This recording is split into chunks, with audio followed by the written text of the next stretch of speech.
My name's GuyKesTV, and I've been testing bikes professionally for over 21 years. And in all that time, I've not had a bike, well, certainly not recently, that's been as fascinating, freaky, and as hard to fathom out as the one behind me now. Polygon's Xsquare One X9, top of the range, 180mm travel. I mean, Polygon class it as an enduro bike because of all that travel, but I'd actually put it straight up as a radical trail bike. So why am I saying that? Mostly because of the geometry and the kit it's wearing. 66.5 degree head angle, 640mm top tube, which gives a 460mm reach, so nothing radical there. 73.5 degree seat angle, so again, quite a conservative, by the latest standards, seat angle there, when some bikes are looking at 76, 78 degree seat angles. Super short 425mm chainstay, if the chainstay didn't loop all the way around there. You've got Schwalbe speed grip compound, 2.6 tyres, so that's the faster rolling Schwalbes, and that's front and rear. So, and SRAM XX1 transmission with a 32 tooth chainring. So again, that's a large chainring and running 175mm cranks, because it's got a just slightly over 350mm bottom bracket height. So again, pretty tall. Certainly tall, quite tall and short in reach for an enduro bike, but not bad for a trail bike. And this is 27.5. Interesting, the same suspension system is used on the Marin Wolf Ridge, but that's with a 29er wheel set and 160mm travel front and rear. But the thing that takes up all the attention, whether you're looking at the Polygon or riding it, is this, well, unique to Polygon and Marin, is this nailed React 2-play suspension system in here. First glance, it's fairly standard float X2 shock on there, and it drives direct into this linkage here, so that's your shock driver linkage, and then there's a little rocker linkage down here. But what you've got here is basically a shaft that back end extends on, so the whole bike moves up and down, or rather up and backwards, on a seriously large diameter shaft in there. I mean, that's the basis of the React system. And that produces all sorts of interesting complexities here. It means the bottom bracket has got to swing right underneath here. So it's actually a pretty thin section of carbon. It's very broad, but it's a thin section of carbon before the bottom bracket there, which, has structural implications. It's not the stiffest bike you're ever going to ride. The way that swing arm arcs over the back, there's a fair bit of flex in there. And even at the front, even though this looks like a chunky old down tube, it's not the stiffest front end I've ridden.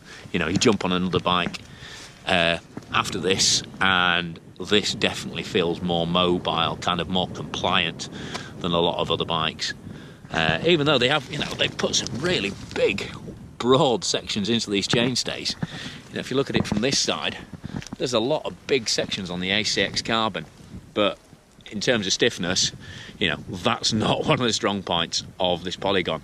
But again, there's so much dynamic movement. I mean, this is 180mm of suspension stroke on this bike. That's a vast, that's downhill bike level, and 180mm in the fork up front, so 180mm front and rear, and that gives you huge amounts of traction. I mean, there's a separate riding video for this, so I'm not going to talk too much about the riding elements of this bike, because that's all discussed in the riding video, and that's well worth watching, because this is such a fascinating bike.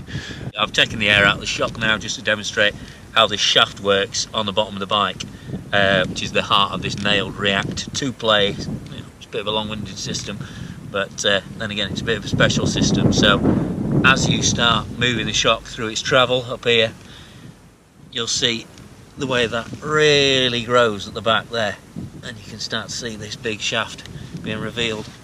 By the time you've got that 180mm stroke, it's opened up all the way there.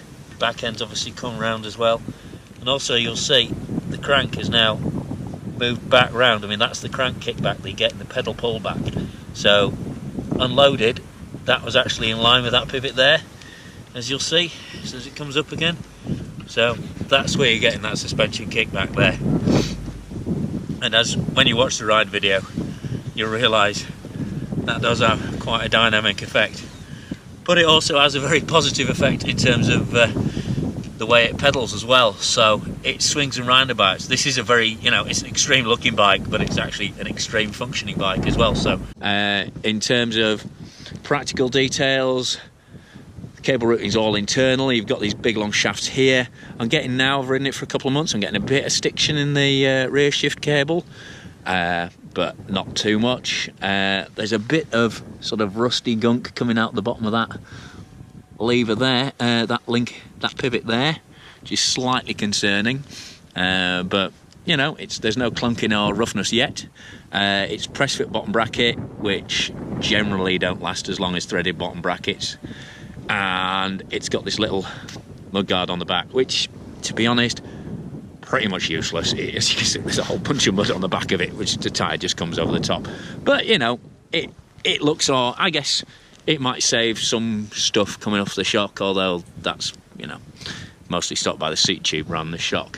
Internally routed post, as you'd expect, down there and up, and it comes out in these neat little exit ports at the front of the head tube. In terms of spec, you've got a Guide ultimate brake. Again, it's quite a trail brake. You'd think 180mm bike, you'd have something like a Code RSC on there, and you've only got a 180mm front rotor there.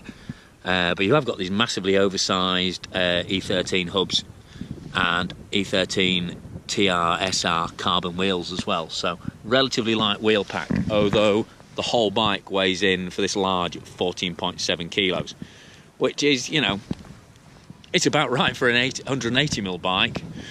But for a bike where they're concentrating so much on the pedalling efficiency with this nailed suspension system, it'd be great if it was lighter. As it stands, it pedals so well, it isn't as much of an issue as you might think, but it's certainly no lightweight. In terms of shock damping, you've got a huge amount of adjustment here. You've got low and high speed compression and low and high speed rebound. But interestingly, the setup guides from Polygon are that you should run it basically fully open. I've carried on running it fully open compression, but I've actually put quite probably about 6 or 7 clicks of rebound, both high speed and low speed on it, just to stop it firing back from deep in the stroke, because there is so much suspension growth under compression. I've actually tamed the rebound down quite a lot. And it comes with one volume spacer in the shock, and I've actually added another 2 more, because again even with a 15 to 20% sag, which is how even with 15-20% sag, which is how Polygon recommend you set it up, it still blows through the travel really, really easy. It's a really, really mobile 3D suspension system. So I've actually put another couple of compression spacers in, and it's still pretty eager to get all the way through that travel. So definitely recommend if you're setting one up yourself, have a good think about getting some air volume spacers in there and also running a bit of rebound. And as you can see from looking in sort of this direction, it's really quite asymmetrically offset. The back end sort of swerves over that way, but the main pivot is very much over this way. So there's a whole load of packaging complexities, even with a single ring. It's no small thought process gone into fitting this nailed suspension system. As you'd expect, it's a Boost 148mm rear end, and you've got these big sort of muscular triangular sections, which add some stiffening element to this high pivot. It's a long old section of carbon, that, all in one piece. And another part of this nailed technology package is this 1239 rear axle setup. It's basically a bayonet fixture with a little quick release on the cam lever for extra security. And when it's set up perfectly, it's really quick, really secure to use. But if you don't quite know what you're doing, if you haven't looked up exactly how it should work beforehand, it's not totally foolproof, as unfortunately I've proved in the middle of the night in the woods. That was a right fight to get it working. You've got boost back end, as you'd expect, and again, E13 TR/SR hubs, super oversized hub shell hubs, with a really fast pickup on the free hub as well. So again, really responsive rear wheel for what is, in terms of pedalling, a really responsive bike. This isn't the only enduro bike from Polygon. If you want something far more conventional, far easier to set up, total bread and butter, really affordable, really easy riding bike, check out my video on the Polygon Xsquare N8, which is their interestingly more progressive geometry, softer compound tyres, full alloy frame enduro bike, which is a lot cheaper than this, because at €8,000 this X9 is not a cheap bike, and even the basic entry-level model comes in at €5,000. So as you can see, a fascinating bike in structural, engineering and suspension terms, but how does it ride? I mean, that's the crucial thing with any bike, is how does it actually ride on the trail? And the best way to answer that is check out the live ride reviews. There's a standard YouTube video which is cut from a whole load of other rides, which you can see in full glory. I mean, there's 2 months of testing gone into this bike. So if you want the full story of how I've got on with the Polygon right from the start, all the tuning tweaks I've made, get yourself on my Patreon channel. It's $3 a month for a whole load of exclusive content. Or just click on the YouTube video. Thanks for your time. Thanks for watching. Hope you've enjoyed this tech talk around. But as interesting as it is to look at and to talk about, you've really got to watch the riding video, because that is the crucial part of any bike, and that's where my 21 years of experience really comes in. So, thanks again for your time. Like, share, subscribe, turn the notifications on, and please consider subscribing to Patreon. And thanks a lot for Polygon for letting me have this bike, let me test it, and for also making a small contribution towards the creation of the video in terms of editing time and testing time.